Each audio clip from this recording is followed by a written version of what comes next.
Hello again, it's Marion in Scotland, and today we're going to be spending some time in the kitchen. In Scotland, the kitchen is where we cook, but it's also where the ladies all go to talk. We do a lot of talking in the kitchen. Do you do that too? It's also where we teach. Our children learn so much when they're with us in the kitchen, don't they? And it's not just learning how to cook, but we talk to them and they learn from us when we talk. And I think perhaps now that you're learning so much English, that you can teach them English words for the things that we find in the kitchen, so that before they even go to school, they know all of the right words for the things we find in the kitchen. It's a funny word, isn't it? Kitchen. But we don't pronounce that T. You know that, don't you? You know that what we say sounds like this. It sounds,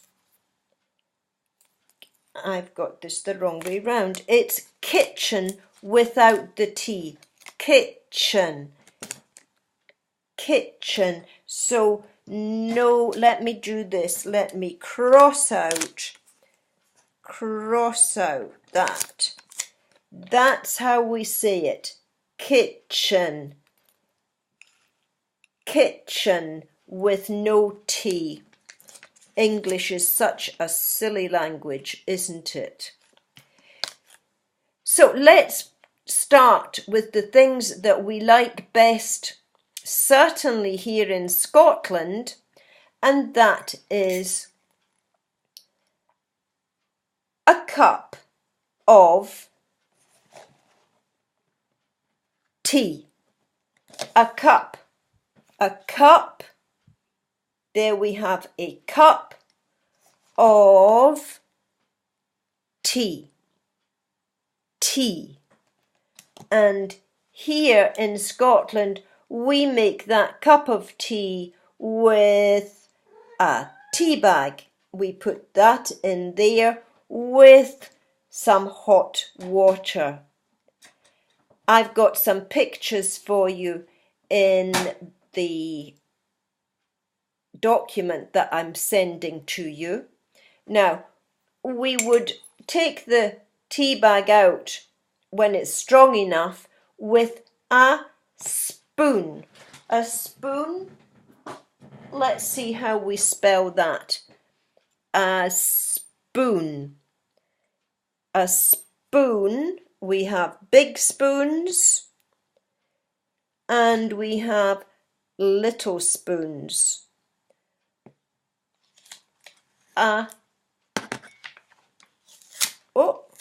Here we go.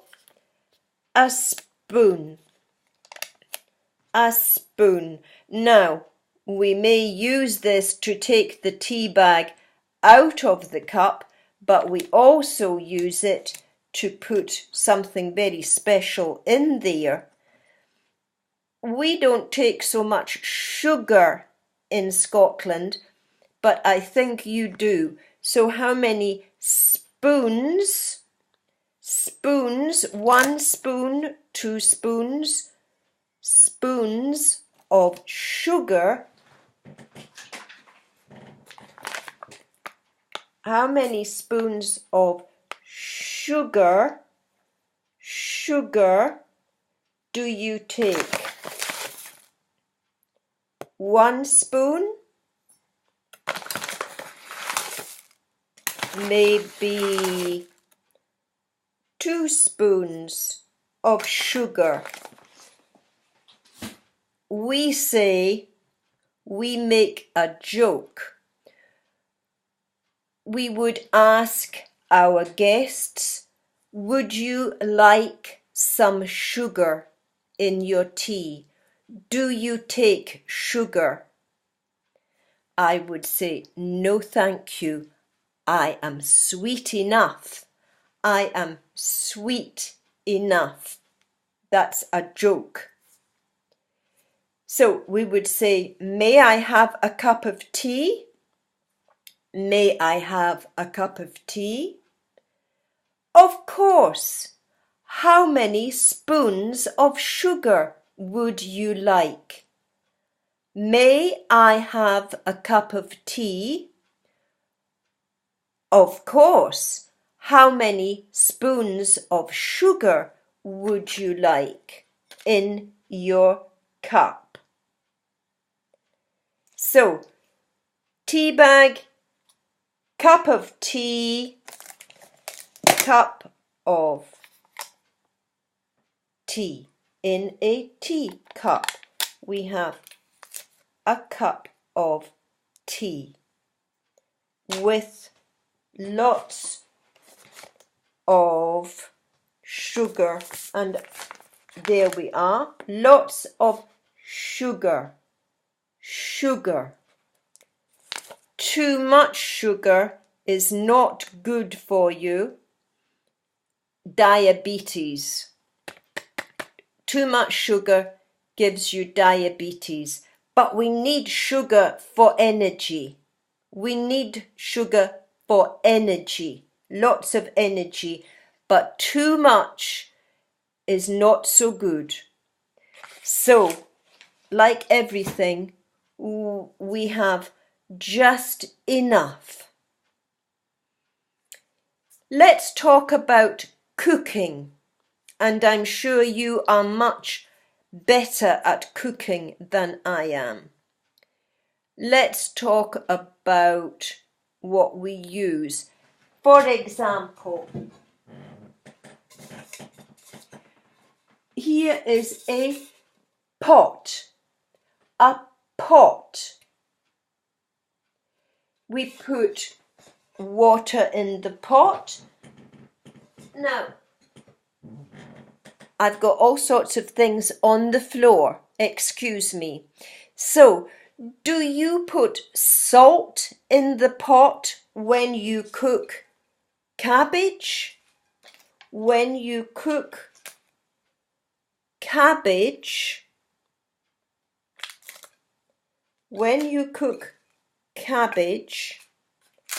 do you put salt in the pot? We put salt in the pot. Perhaps you give salt on the table when you serve the cabbage. Now, let me show you. This is the knife that I use when I cut cabbage. I can tell you I am not so good at cutting cabbage quickly as Edina and Rosemary and Christine. I've seen them cutting so fast you can't see the knife. Knife. Now, we don't say the k. We say knife. Knife. Is the knife sharp? Oh, the knife is sharp. Ow, ow. Sharp. We need a sharp knife to cut the cabbage. To cut the cabbage. A knife cuts cabbage, and it also chops an onion. There's our onion. The knife chops. So we talk about cut and chop. We chop an onion. We chop cabbage into small pieces. The knife, sharp knife, cuts onions, chops onions. But we don't say the K, we only say knife. So when supper is cooked, then what do?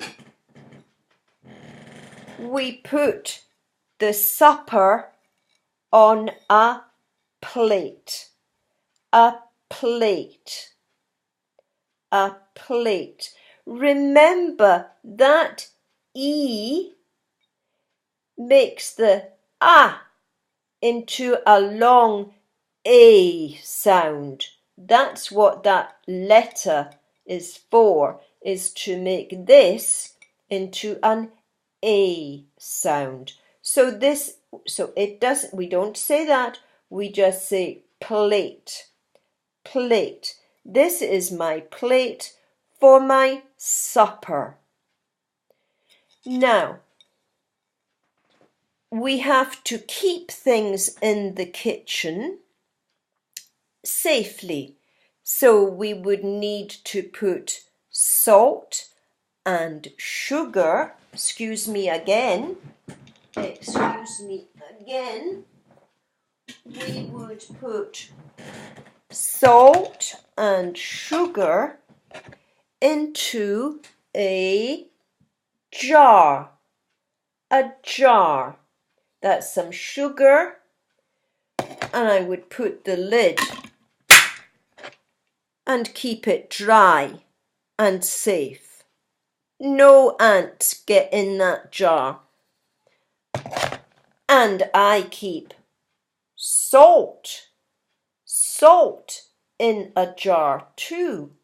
Salt, and I put a lid. The lid goes on the jar.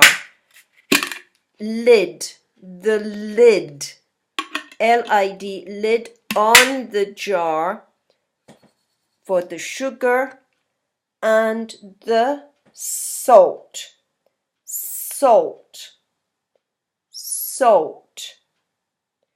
And, excuse me again,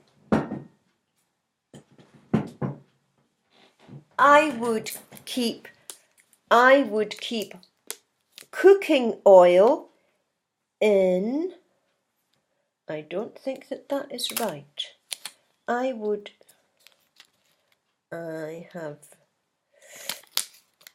There we are.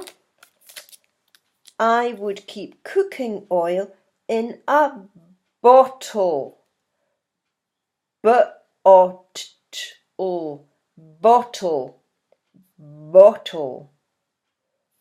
Bottle. Okay.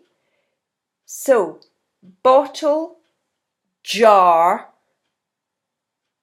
keep things dry and safe and away from insects like ants and flies. Because everything we keep in the kitchen, we try to keep safe so that we have healthy food.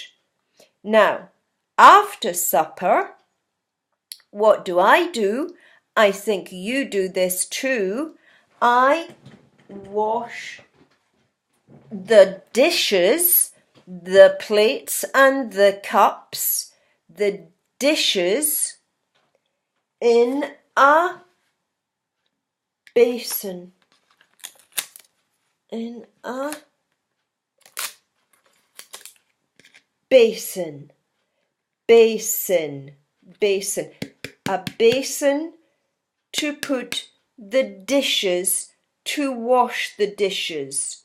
I have pictures in your document. A basin to wash the dishes. We'll put them all in there. My plate, my cup, my spoon. We put everything in the basin to wash, and then we can go to bed happily and safely. I hope that some of those words will help you. We are learning some doing words as we go, like keep. I keep the salt and sugar in a jar. I keep it. To keep them dry. Doing words. I wash the dishes just like you wash your face. I wash the dishes in a basin. And you know things like cut, but we also learned to chop. Chop with a knife. But when we're in the kitchen, the best thing we do is to talk. And I like talking with you, but I can't do this when I'm 6,000 kilometers away. So please remember me in your talk when you chat in your kitchens. Have a lovely week and I'll speak to you next time. Zikomo Kwambiri for listening. Thank you and bye now. Bye-bye.